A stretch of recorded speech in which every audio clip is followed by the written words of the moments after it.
Иако синиот јазик по 5 години повторно ги зафати стадата во нашата држава, особено во западниот дел, и се заканува да ги десеткува и без тоа малиот број на овци, одговорните на пазарот во Блешево се уште немаат добиени инструкции или забрана за промет со крупен добиток и овци. Денеска во кругот на добиточниот пазар сточарите нудеа телиња, јунци и говеда, како и овци, иако интересот за купување е се помал. Сточарите се загрижени, бидејќи и без болеста одвај преживуваат поради ниската откупна цена на јагнињата и на млекото, а со ширењето на синиот јазик ќе претрпат дополнителни ненадоместливи штети. Нашите обиди од некои сточарите да добиеме изјави или коментар за појавата на болеста завршија безуспешно, бидејќи, како што велат, на никој не му е до зборување кога на проблемите им нема крај, а поддршка од никаде. Еден од работените на пазарот само прокоментира дека доволно е да се спореди дека до пред 6 до 7 години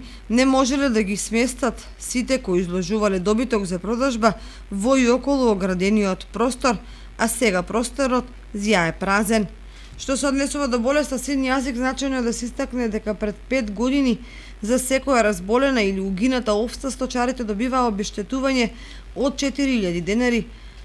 што иако е помош, сепак не е адекватна на реалната штета, бидејќи едно грло од овој добиток е двојно поскап на пазарот, а во нормални услови тоа дава млеко, 1 до 2 јагниња и така натаму. Инаку на добиточниот пазар се уште е во сила забраната за промет со одгоени свињи и прасиња,